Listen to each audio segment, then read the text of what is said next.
What's up, everybody? Welcome back to the Elevator Life. Hey guys, welcome back. It's good to be back. Wherever you're at in the world, I hope you're having a good one. Yeah, good productive week as we always are. Yep.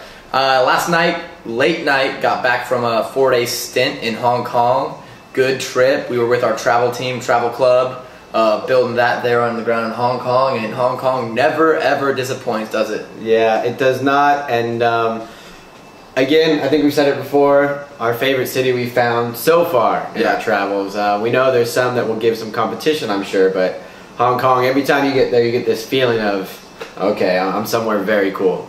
Yeah, and we met a lot of people there this time, and it reminded us of a topic we wanted to just talk about here in the introduction for a little bit, and that is the difference between Hong Kong and China. You know, you get a lot of people that will tell you, oh, I'm going to China, and really they're going to Hong Kong.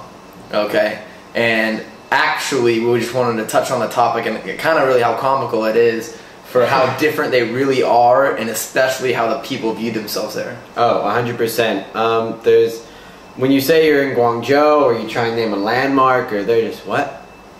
They know nothing. They have, once you cross the border to mainland China, I mean, so it is, I know it's like an independent city-state or municipal, the People's Republic of China, but its own government, its own currency, its own mindset, you know, it's just... The people see it as that. Exactly. 100%. You cannot tell them they're Chinese. They do not like that.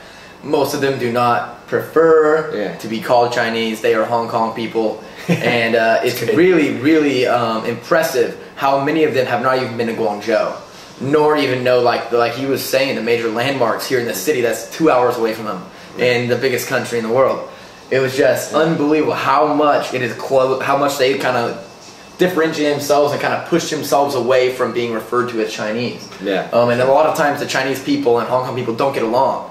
It's almost as if the Hong Kong people think they're better. Yeah. You know, they definitely do think they're better, and I don't want to speak for everyone. It's just, you know, an outside perspective looking in. Yeah. It's almost comical though, just how different they perceive themselves as being from each other. I mean, you see stories all the time online, just especially being based here, about Hong Kong people protesting or not, you know, being kind of fed up with certain mainland Chinese policies, and it's, they're for being the same country, they are so different, you know, and it's really interesting. It's a very cool perspective to look in from the outside view. And it's funny because the outside view is all your friends are coming and they're like, oh, I'm going to China, or I'm going to work in China, and they're really only been to Hong Kong. Or people will be like, yeah, I've been to China, I've been to Hong Kong, when it's really, that's like New York. Yeah. You know, for sure. Cross the border and it changes instantly. Speaking English in the taxis, like, oh yeah. The little perks that go along with it. Eating pizza at every street corner. Yeah, exactly. But opportunities here in Guangzhou, so that's where we are. Yeah, guys, so we just want to touch on that. It was a little fun conversation we had a few times this week.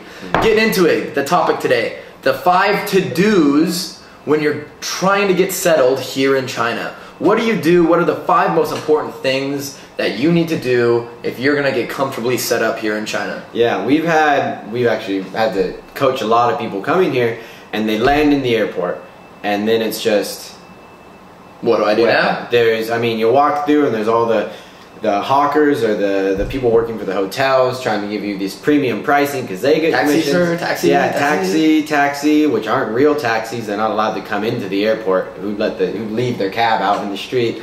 You know, there's these little things you pick up on, exchanging money. I mean, one of our buddies paid a cab driver in US dollar before. So these 5 things are something you need to take care of once you land in China to make sure it's as painless as can be. And really what brought us to this topic was a lot of questions that we would get just about simple stuff. Can you help me find an apartment? How do I even get a cell phone set up in China? Yeah. And they're really not that difficult, but it just kind of reminded us we haven't even talked about the subject. Yeah. So that's what we're going to do today, guys. Starting with number 1, the first thing you need to do when you're going to a city in China is to understand the different districts. And, you know, in China, especially Guangzhou, Beijing, Shanghai, there are different districts that are, you know, centered around different things. The financial district, you know, usually is where a lot of the expats live. So do a little research before you come here, get on the ground. It's not hard to reach out to some expats in the city and find out what area of the city is going to best suit you. Where do you want to be located? Yeah, something really easy that we use Wiki Travel for business, anything like that. When we first moved to Guangzhou, we were in the suburb region. and now we're in the... We missed. Yeah. We missed. By about... We didn't do what we're actually telling you to do right now. So, yeah, learn from experience. Now we're in the middle of the CBD, so, which is the Central Business District, so, or China Business District, one of the two. Regardless, we're smack dab in the middle of downtown, where we should have been from the get-go, but we didn't do this research, so wikitravel.com or like China Highlights or what's that other one? eChina City, something like that, where you can look into these cities and really see where you want to be, where it best fits your business. Yeah, exactly. It's really not hard to do, just to get an overall idea of the city before you come. Number 2, getting an apartment here on the ground. It is a lot easier than most people think. There are literally, I'm not joking when I'm saying this, there is a real estate corner on every block. A real estate office on every block, every single one. And normally they will have a guy that speaks English. All you're gonna have to do, once you do the first step and know kind of what the area you want to live in, you know your price range, you can literally go walk into the real estate office, tell them your price range, and they will show you an apartment until you find one. They won't stop until you find one in the area you're looking for. It's not very difficult of a process to go through. No, yeah, it's so easy. It's every corner. You walk in, here's my price range. You can set it up that afternoon or the next day. You see 5 to 6 apartments, and you choose one. And yeah, someone speaks English. It's not very difficult. Yeah, it's a simple process. It is, but that's what we realized. You know, you don't know a lot about China and getting settled in China if people haven't told you, and we just realized we haven't even gone over these simple processes, so that's what we're here to do today. Yeah. Number 3, getting a cell phone. We said in an episode a few weeks ago, make sure to get your cell phone unlocked before you come to China, or any international country for that fact. However, what we have learned, and we really messed up on this in the beginning, we didn't get our cell phones unlocked. We ended up buying old, like... I wish we could show you. Small, dinky little Chinese like those phones you play Snake on. You know, that old school game. Yeah. And, but we've lived and we've learned. We're up, and our recommendation is to go to a China Unicom. Yep. China Unicom has great plans, better than China Mobile for data usage. So if you come here on the ground, you got your phone unlocked, all you're gonna have to do is look up China Unicom. If you're staying at a hotel right when you get here, you can ask the concierge, they'll know exactly where China Unicom is. They're all over the place. You can just look them up online and just go to a China Unicom office. Exactly like your real estate office, will have someone that speaks English. Yeah, they really are all over the place, because if you think of the size of the city and the amount of people who need cell phone services, new apartments, couple million are always searching around in Guangzhou. So obviously they have to supply the demand. So they're everywhere, on every corner. Yep. So once you have your apartment, you got your cell phone, it's time to kind of learn a little bit about the city, get your bearings, which took us a long time. Guangzhou is really big, and it's not something that I personally focused on, is really learning the city, which I should have in the beginning. The best way to learn the city is by using the metro. Yep. Obviously, this is only going to be applicable if you're in the top 1 cities, you know, Guangzhou, Shanghai, Beijing, Shenzhen, the ones with metros. But the metros really are how people describe where they're at in the city. Oh yeah. What line is it close to? What stop is it at? You know, that's really how people get around in the city. It's like pretty much a map of the city, and once you learn that, you know, you kind of have your bearings around where you're going. You can get like 4 or 5 landmarks over a couple weeks, and then you can kind of gauge, understand where everything is in relation to that. But yeah, Guangzhou is, people always say that's a huge city, and it is. It's 2 hours north to south and like almost 3 hours east to west. So it's not small, and this metro takes you every which way. I mean, it gets us to the airport in 45 minutes, which is, oh gosh, I don't even know how far away it is, but it's not close by any means. So it's the complete top end of a different district. So it's very convenient to use the metro, use the map, and really get to know your city by using the metro system. And it's in English. It's very easy to read and understand. It's just a little crowded at times, but hey, you're in China, so you have to get used to that. It's super easy to use, guys. You're gonna be nervous when you're doing it first off. You know, it's gonna be nerve-wracking, just like all these stuff are. So that's what this post is here to do. It's just calm your nerves. It's not you know, a life-threatening illness or walking off a cliff or you know, taking any kind of risks. I mean, yeah, we've gone online before when we first got here, and we ended up going the wrong way, and you have to get off and exchange lines. It's 5-6 minutes maybe. We're like, oh well, now you know, and pay attention to where you're going.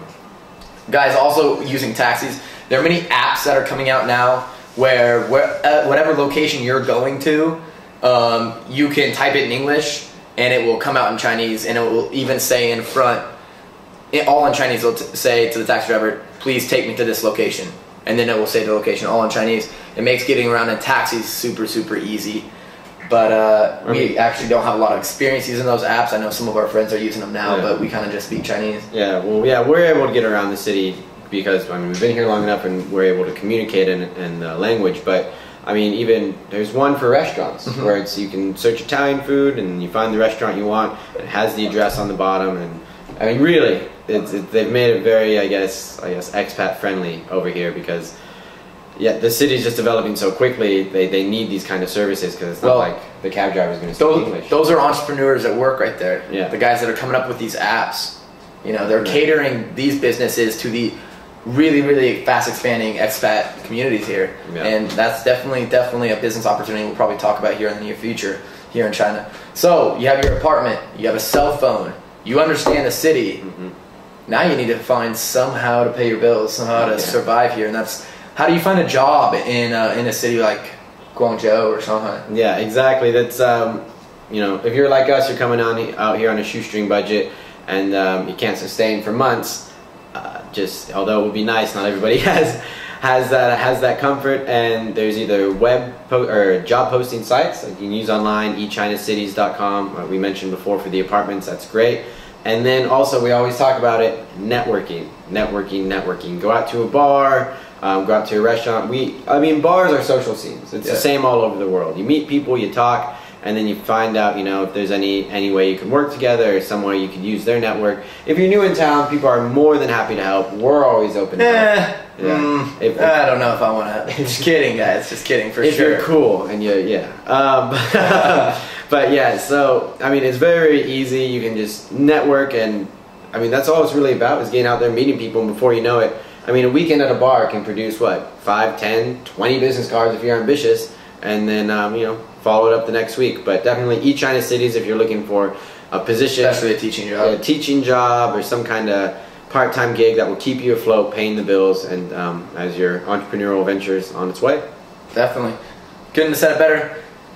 Check out the job postings online if you're looking for some kind of basic job, journalism, English teaching, anything like that. Yeah. If not, if you're looking for something bigger, you're gonna have to get out there and network. But that's the most exciting point about being in China, guys, the network that you can build here on the ground. And ask anyone that's come, visited us. It's a good time. You know, coming to China is fun. It's really exciting to expand your boundaries, learn a lot about a new country, and start some businesses. So we hope we can help. It's incredible what opportunities you end up with when you first get here. I mean, I think Stefan mentioned something in the last post about, you know, just things that pop up out of nowhere and just roll with the punches. It really is. We had this discussion last night in the gym with another friend of ours, an American who's out here doing some corporate work. Just opportunity is just sky high here, and that's come seize it. International opportunities are expanding in every country. So if you're the first time listener, first time viewer, we challenge you. Think about maybe letting yourself even imagine doing business in another country. Have you ever considered it? Have you ever thought it could be a possibility, an opportunity for you to pursue? Just keep that question in the back of your mind this week, and see if you come up with anything.